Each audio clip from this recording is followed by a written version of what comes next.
Welcome back, everybody. So there you have it. We have the H26s. We also have Blackjack 29 version 2 replacement hatches. And this is the H26. So let me bring you to the workbench. I want to show you the measurements and the difference between the H26 and the H17. So this is the H26, right? And here we have an H17. And the H17 is about 8.5 inches by about 16 3/4 inches. So measurements, H26 is about 12.5 inches wide by 26 1/4 long. 26 1/4. I ended up going with this this rudder. It's a 75mm rudder. It's a very standard rudder, 75mm. Now, the reason I went with this is because this rudder over here is a little too long, and I actually still might go with it, but it's a little too long in length. Distance-wise from the transom to the leading edge of the rudder is actually good, and I'll get to that right now. So what you want to do with your rudder, if you see there, it's before the drive dog, right? So you want your rudder to pick up clean water before the drive dog, because once it hits the drive dog, it hits the back of the prop, and there's that prop wash. So that's the first thing you want. And then you want it, theoretically, as close as you can get it to the center of the transom, basically to your drive line, right out of your prop wash. So took a little bit of obviously measuring and back and forth and stuff like that, but I ended up getting it. And this is the rudder that I'm going to be testing, obviously, which is one of the reasons I haven't released this H17 for H26 for sale yet, is because of the fact that I'm not 100% sure which hardware I'm going to use on the transom and which hardware I'm going to use for the turn fin, and I'll get to that too. If you see this is a standard turn fin bracket. It actually doesn't fit. We're going to put it on the other side, but it doesn't fit into the transom here, the transom of the sponson, without it hitting the non-trip over here. So I'm going to go to the shop in a little bit, and I'm going to cut out probably some angle iron to fit up and see if that works, some aluminum angle iron. And then we'll figure out how to mount it and holes and stuff like that. So that's one of the reasons I haven't released it yet, is we don't have a legit mounting bracket for the swoop fin we're going to be using, the custom swoop fin we're going to be using. So we still have some things going, and we finally figured out this issue that we were having with the stuffing tubes. So if you see here, I have a bunch of stuffing tubes, and they're all kinked. Now these are all crappy China stuffing tubes. Not only are they kinked, some of them are broken, some of them are kinked. These are super crappy, very thin wall stuffing tubes, brass stuffing tubes, and I was not able to get a good bend in them without them breaking. Order some stuffing tubes from Offshore Electrics, and I got a couple different, I got a really, well, first I ordered a stuffing tube from Amazon with a very thick wall, and I do not know where it is right now. It's somewhere around over here, but it's basically a stuffing tube just like this with a very, very thick wall. It's a 1/4 inch outside diameter stuffing tube, and I think the wall was, I want to say 0.29 of an inch. So that's, yeah, it's pretty thick. So when you're trying to bend it, that one was very hard to bend.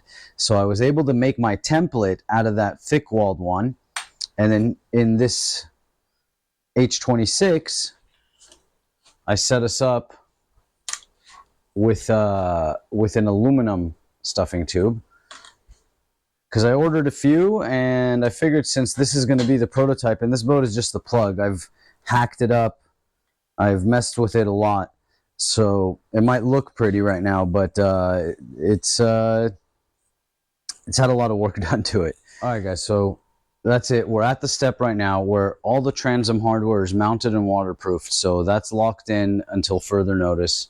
And we now need to resin in this stuffing tube, but it's 101 degrees in here right now, and working with resin past 90 degrees, it's not very easy. And this is a big piece of, not a big, but it's a good amount of real estate that we want to resin in. So theoretically, you don't really want to start mixing resin right now, because either it's going to catalyze too fast, or you're not going to put catalyzer in it and it'll take till tomorrow to dry up. So we might as well not do it and come back in here later tonight when it's about 80 something degrees, and we'll get it done like that. And yeah, guys, so this is it. This is the servo mount we're going to be using. This is a custom servo mount for a 10 scale servo. We're going to drop that in right over here, something along those lines, something like that, and that's where we're going to run our servo.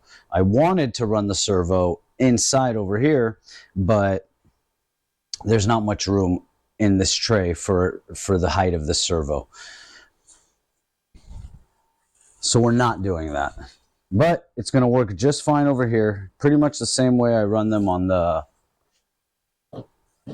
H17s and the H15s. H15s are a little more to the middle, and then you can switch to the servo side. So depending on where the customer wants his rudder, I can either, depending on where the rudder is mounted on the H15, the servo mount is always in the same place, compared to the H17 where it's a little offset to either side depending on where the rudder is mounted. It's neither here nor there though. So yeah, so this is where we're at. We got to wait it out a little bit, so we'll cut back in later tonight and we'll lock this in, and then by tomorrow morning it should be dry, and we'll be able to take some steel and put it on the mill, or take some steel and put it on the saw and make our mount for our turn fin. And we'll get the water jet file all ready to go, and we'll throw some aluminum plate on the water jet, and we'll cut out some swoop fins for the H26. All right, everybody, we're back. It cooled down a bit, and we're ready to lay down some fiberglass, some resin onto this fiberglass. So what I'm going to do here is I'm going to take some of this cabosil, like a tiny bit, just to give a little bit of thickness into the fiberglass, into the resin. You're not even going to be able to tell this is in here. I'm going to throw a little bit of resin in there. I got to find my hardener. Methyl ethyl ketone peroxide, MEKP. Say that 10 times fast. Almost out.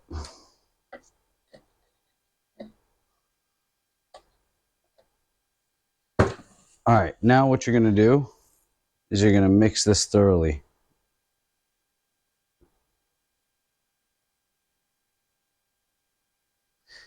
And if you've been following my channel, I'm pretty sure you've seen me use this stuff before when we were removing the air trap out of our prototype H17.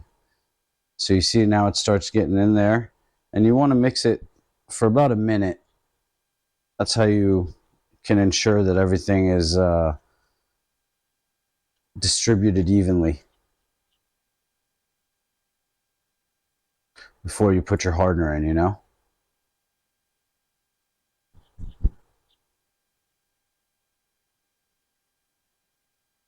So keep mixing, mix, mix, mix.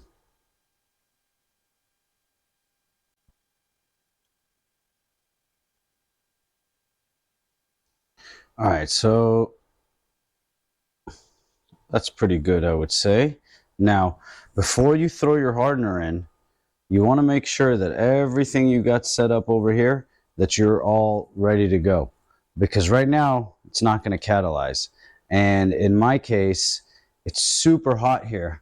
So I only need a few drops of this stuff, and it's going to catalyze like in less than 5 minutes. If I would say if you put about 6 drops of that in there, in that little amount, 2-3 minutes, you're probably starting to cook.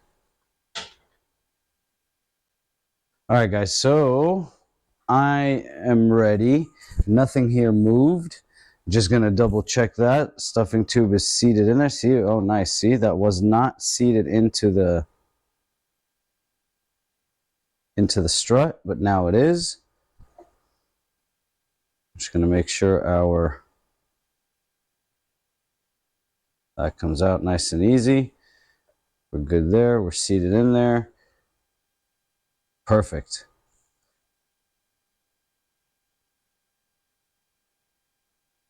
Perfect. Yeah, that's good. Okay, so I'm going to hit it with a few drops of this stuff. And I'm going to mix it, and then I'm just going to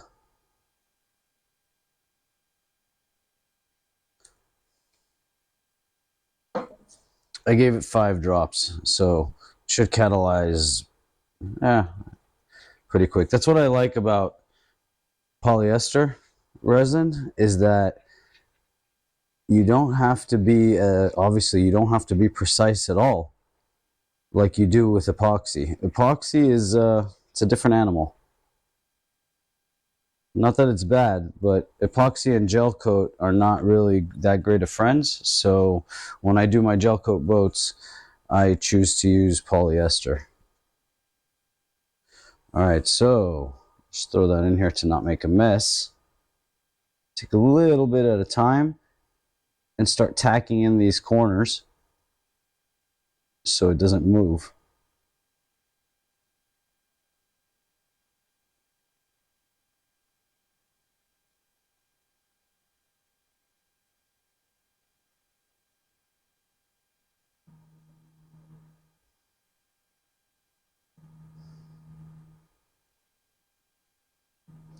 Once you get it like cinched down into place, you could start being a little more liberal with it. But right now you kind of just want to tack these corners in so that when you start smearing it in, it doesn't really fly all over the place on you, you know what I mean?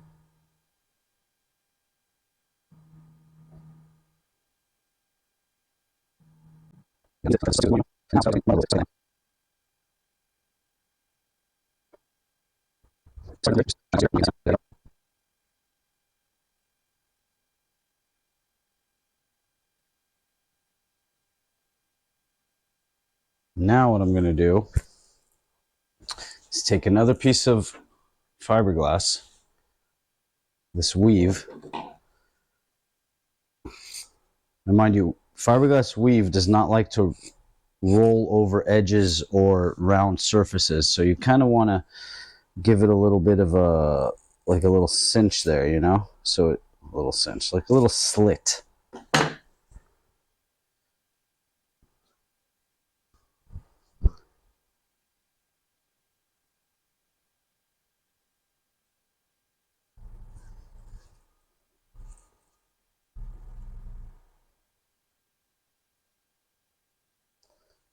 This is commitment here, boys, you know? New boat,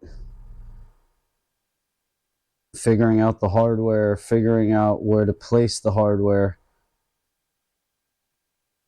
Takes some time, but once you get it dialed in, like for example, like the H15, the H17, really more.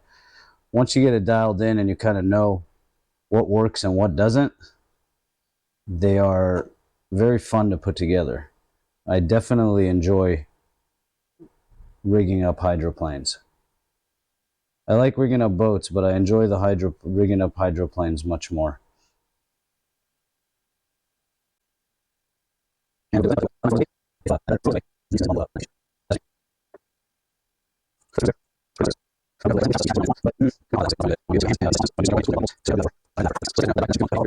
So if you made a little bit of a mess, you can take your alcohol, rubbing alcohol, and you can clean it up.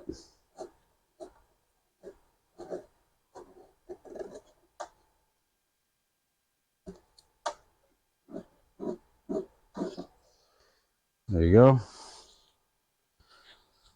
All right, so we'll let that dry, and then we'll start working on the turn fin bracket, and we'll just resin this in, epoxy in the steering servo. All right, guys.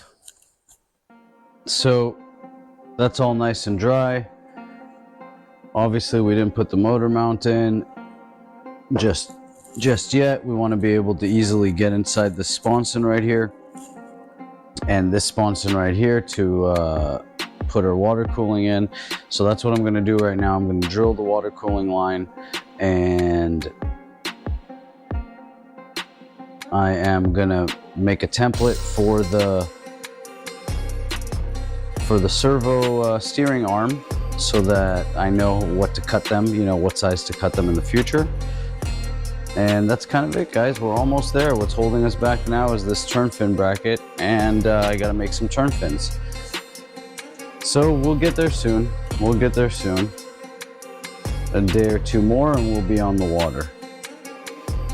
All right, guys, so that's pretty much it. So right now I'm just gonna mark this hole right over here, and I'm gonna drill it out. And then I got some other work to do on some H17s. I got a red H17 that we're gonna do a special project on. So we're gonna make a nice build video of that one, and we're gonna test it. It's for a customer. All right, everybody, so stick around. Thanks for tuning in. See you next time.